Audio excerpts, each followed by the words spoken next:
you're making the call. Okay, so we're now recording. All right, now I'm first going to make sure I have, all right, getting 60 days, that's a good amount.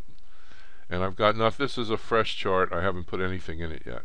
So the first thing we're going to do is, just for the heck of it, put in a baseline, I'm sorry, we should put in a baseline version of LEXi that does some basic entry.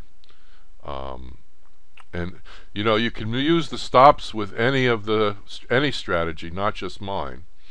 Any of the standard TradeStation strategies or any third party that you might buy, I've designed this to be compatible. So you should be able to mix and match these modules, just in passing. So I don't have to use LEXi for entry, it's just convenient. So we're going to tell it just a 1-bar standard breakout, and we're going to be probably using ATR, so I'm going to make sure the length. Okay, now we've switched now to this mode, and things are going to slow down because we need more data, but they're going to get more accurate for trading. The other thing is, I'm going to leave this off for now for speed, but so some of our trades won't be very accurate, but for this purpose it'll be fine. Alright, so I'm also going to throw in my end of day exit so that we have a lot of trades and we can see how a lot of things are going, but then I'll probably be turning it off. So I don't need to format it. We should just now see opening range, you know, all these trades. Alright, so let's go over here. And these are just enter on the OR breakout, 5-minute OR, and exit at the end of the day. If you know, sometimes it's fun to keep track of what's going on here, and you end up with an all over the place performance graph. So this is not what you're looking for, even though you're positive. You want a smoothly increasing one. So, right, but this is not for the purpose of creating a good performance, just to illustrate some things. Alright, so now I'm going to insert the SmartStop strategy. It's called LEXi, and it's over here. Now these are a little bit different than the other stops. Okay, there's a number of modes, but we'll stay with the basic mode for now. Alright, so this number is not ATR percent. This is percentage of the entry price.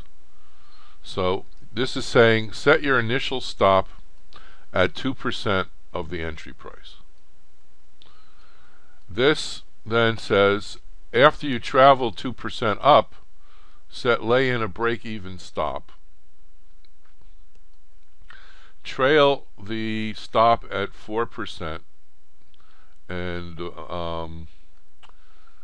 the stop percentage of 4 means that after you move up 4%, you're going to then move the stop up to 2% above the entry. So this is, and then once you go beyond that extra 2% gain, then based on the pivot days, you're gonna and this is spelled out in the documentation. All right, no, not pivot days. It's just the logic that we're gonna lay in a couple 3-day pivots so we can see what's going on with this. Alright, but let me just put it in there with the default settings. And I'm now going to turn the end of day exit off, because this is for SmartLEXi is more for swing trading than for anything else. Alright, and now we see that we have, let's just take a quick look at our performance curve. And naturally we have much fewer trades, but you know, except for our fifth trade where we're down, this thing doesn't have a lot of trades. We can put more data in here and see how it goes. Alright, let me scrunch it down, and we'll just follow a trade. Let's see if we have a good trade through its sequence and see how this works. Alright, so the stop starts out at 2% below the entry, and it's red. As soon as, let's put in some profit targets that match these things so we can see the exact sequence. So I'm going to go in here and put in profit LXI, and I'm going to use a little trick, okay, that you should now, there's a couple places where there's cheap tricks, and this is one of them. If you put a minus number in here for percent ATR, it's going to treat it as a dollar amount. And if I say entry price times 0.02, that'll be 2% of the entry price. So what this will cause, the profit target to be placed at 2% above the entry price, just at the point where we're going to move our stop up. And so what we should see here is whenever we hit a profit target, we made a mistake. We don't want to take 100% off. We want to take, say, half off. Now, we have an advantage of being modular here, but the disadvantage is complexity when you have a lot of modules. So let's follow a trade. Let me find a complete sequence here. But if we just zoom in over here, okay, you'll notice that as soon as we hit our profit target at 2% above our entry, our stop moves to break even and turns yellow. All right. So if we now add another profit target, and again, there's no technical limit as to how many of these you can do, and we make this one minus entry price times 4%, and we take off another 25% when we hit it. Now you'll see that when we hit our second target, we then move the stop up to that 2% number.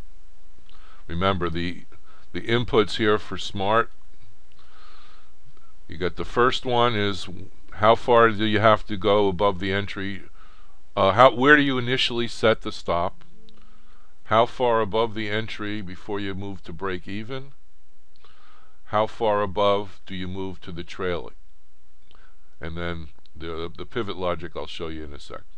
Okay with that? All right.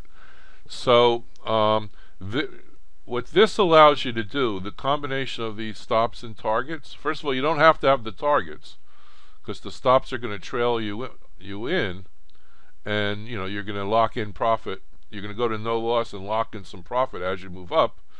And then let me just find what we call a whitey. Let me insert the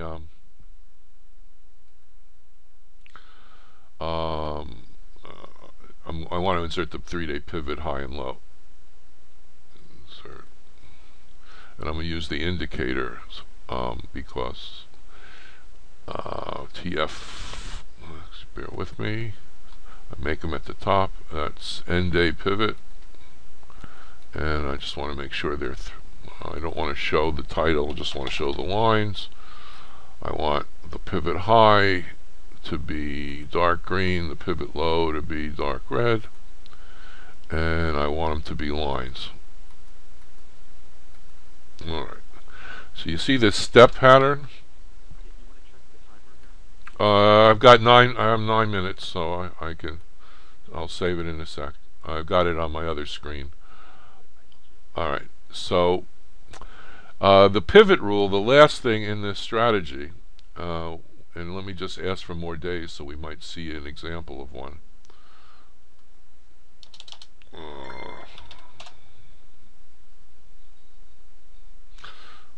Let's see if we can see what I call the pivot exit. No. Oh, so the problem with this is we're still in this trade.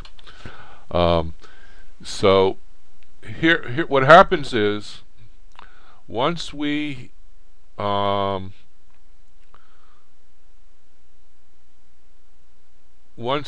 once we have a situation where the price is above the pivot high one day, and this green line is the pivot high, and then goes below the pivot low the next day, we trail the stop below the low of the previous day. And so once we have this condition where we've gone white, and now I got to stop and save.